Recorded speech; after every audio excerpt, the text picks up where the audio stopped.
Asking for it. Part 2. Set 'em up. Chapter 7. Michaela is refining her striking. She has brought 3 round watermelons home and has set them up in a row on her kitchen counter. She has stared down the dark green contents of her blender, poured it into a beaker, and, with a determined grimace, downed it in 4 heroic gulps. She whips her head side to side now, attempting to dislodge the unpleasant, bitter aftertaste. Fixing the melons with an apologetic expression, Michaela addresses them. "Okay, boys, ours is not to question why." The melons regard her impassively.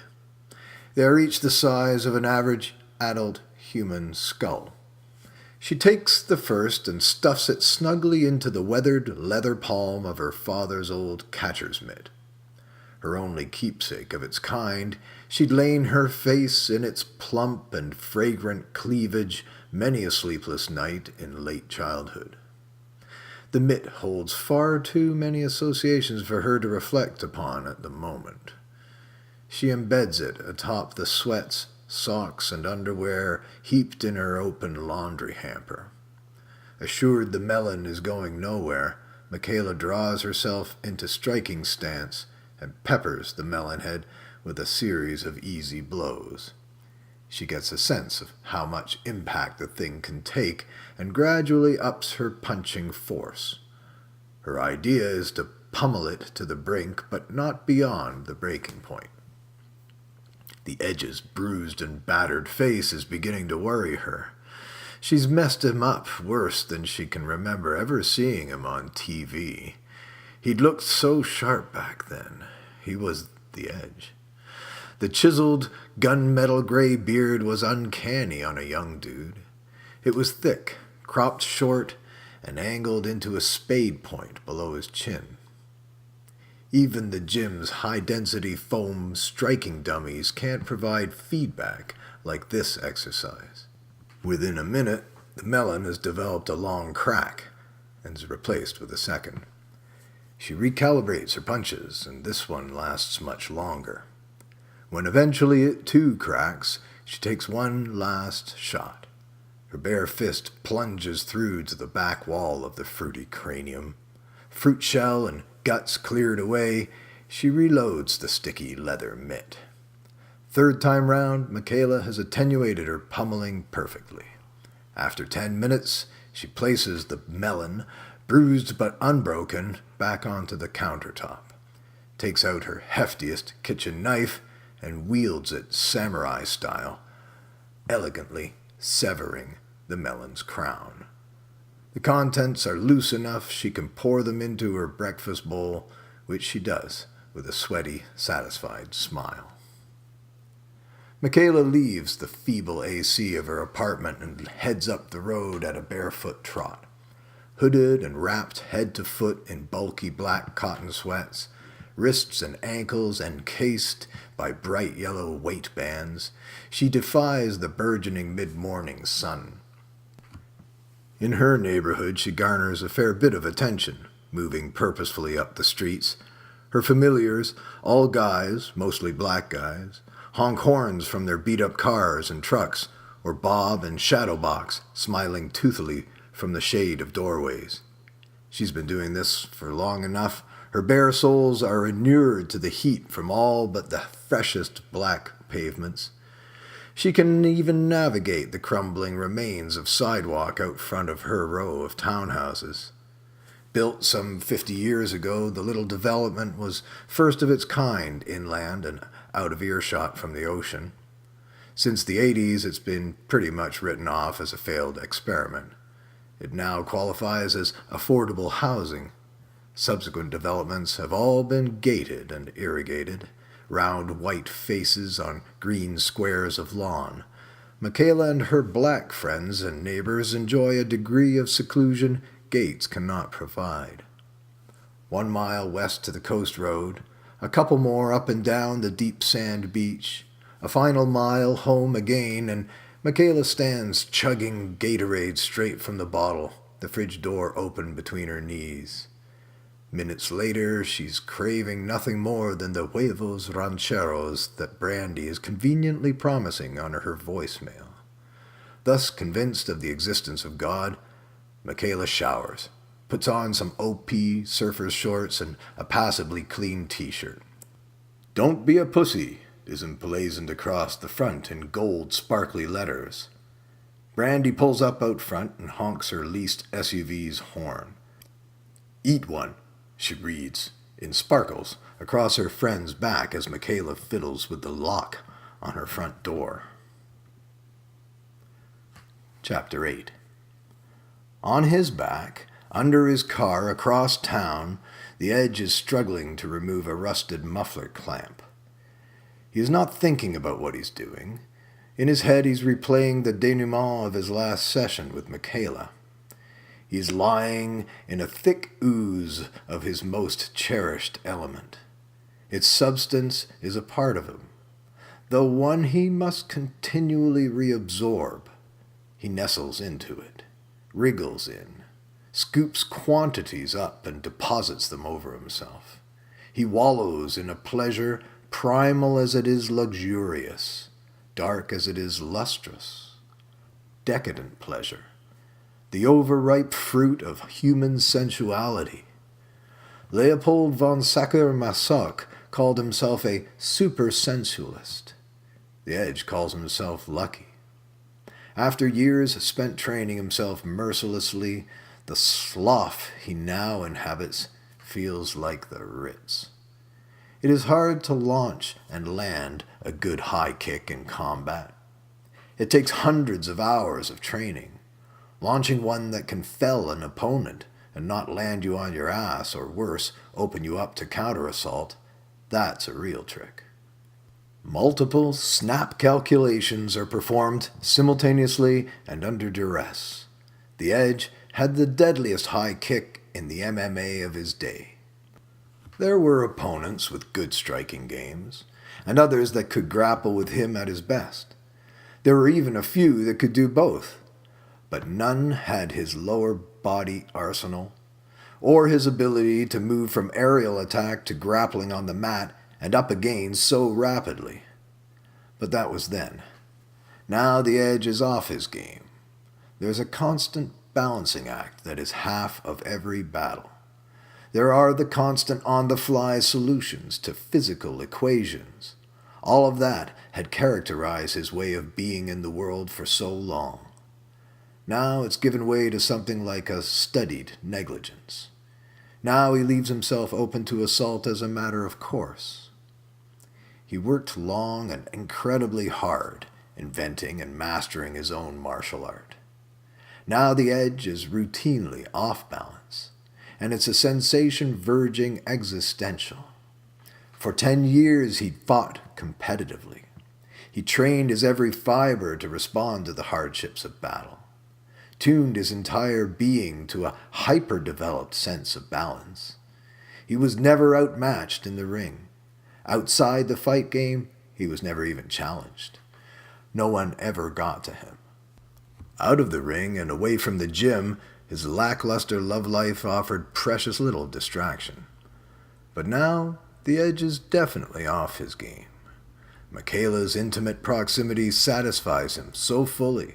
He's lost the hunger that drove him. Life in the ring had more than agreed with him.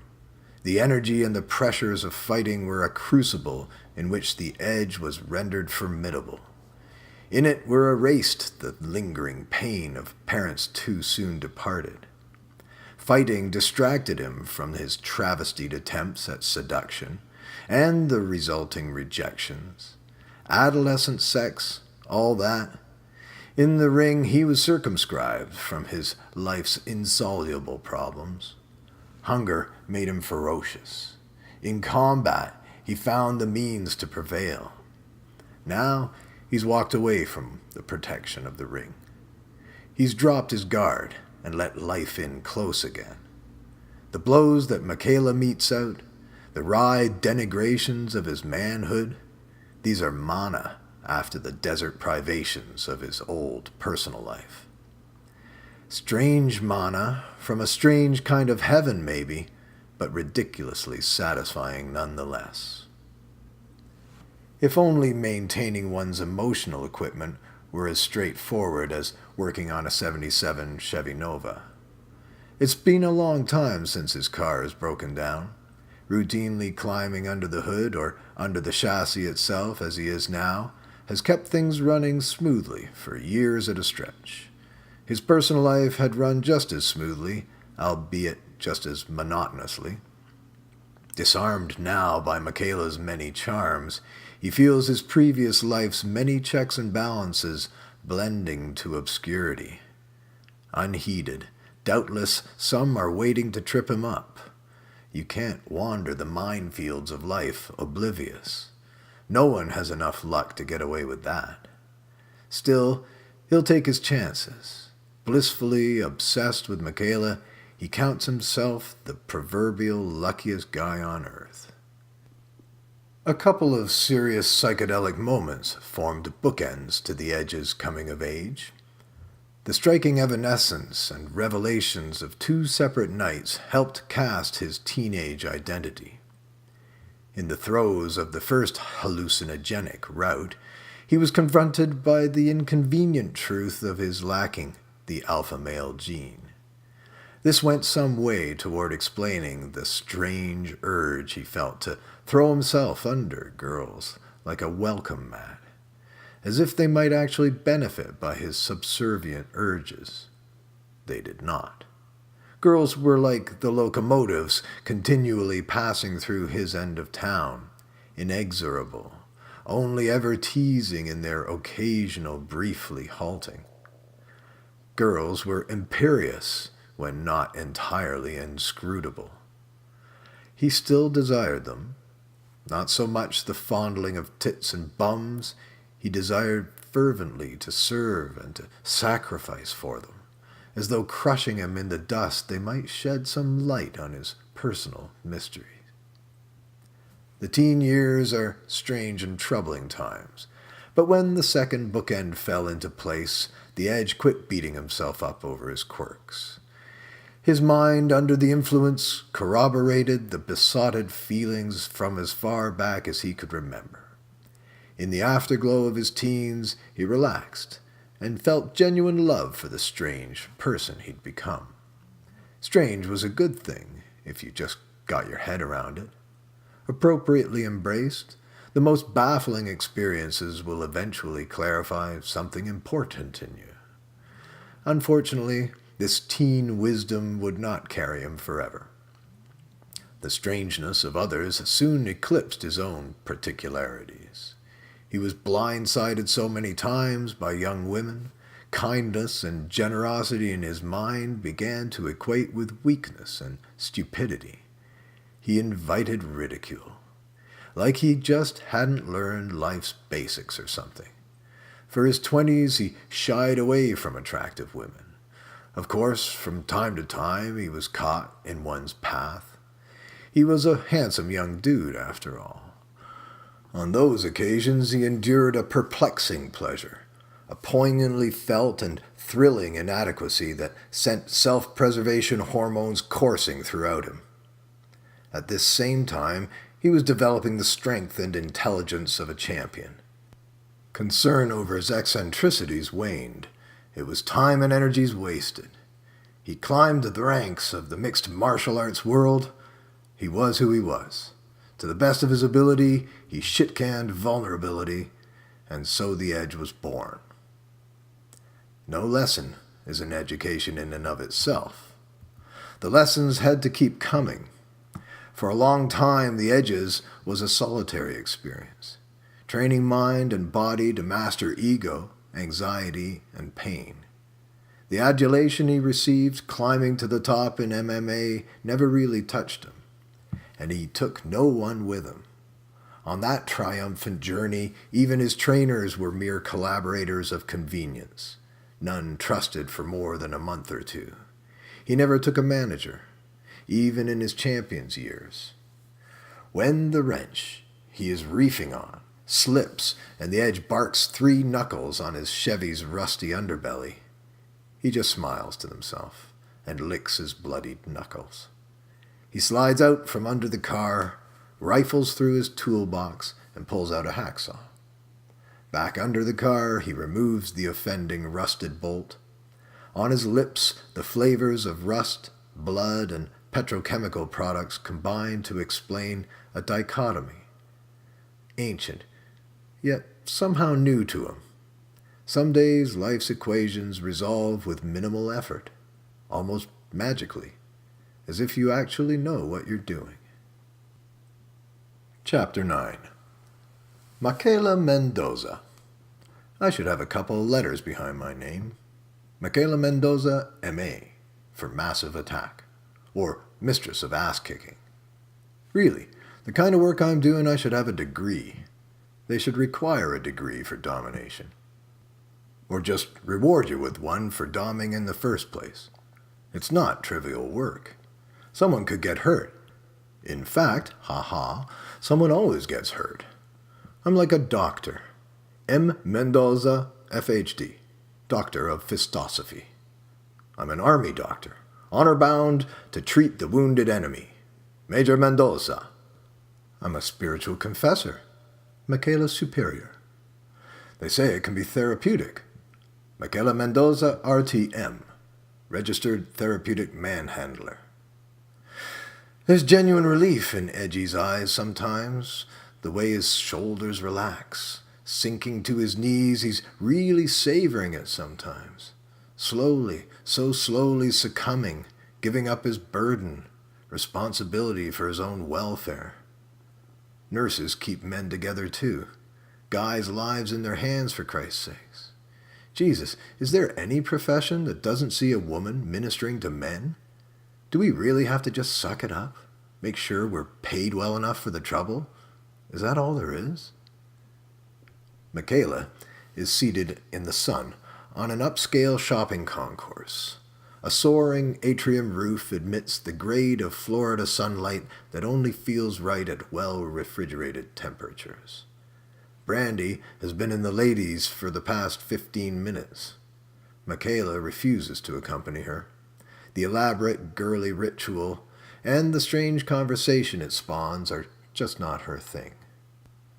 In a clinch with the Edge, I can feel what he needs. It's weird.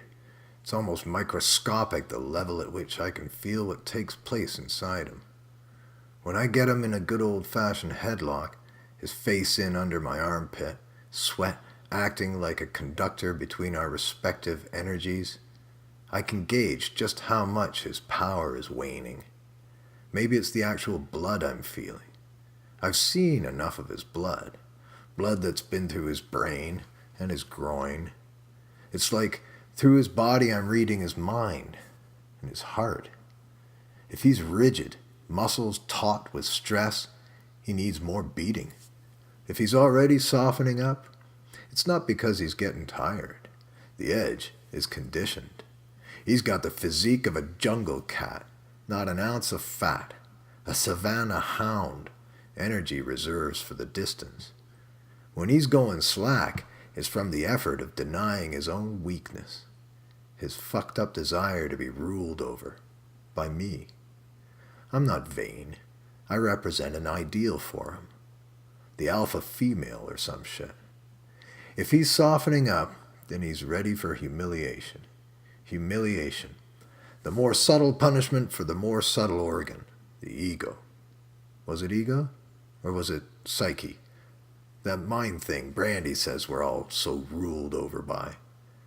Well, whichever it is, that's what I'm ministering to. I just use my fists more than any other instrument.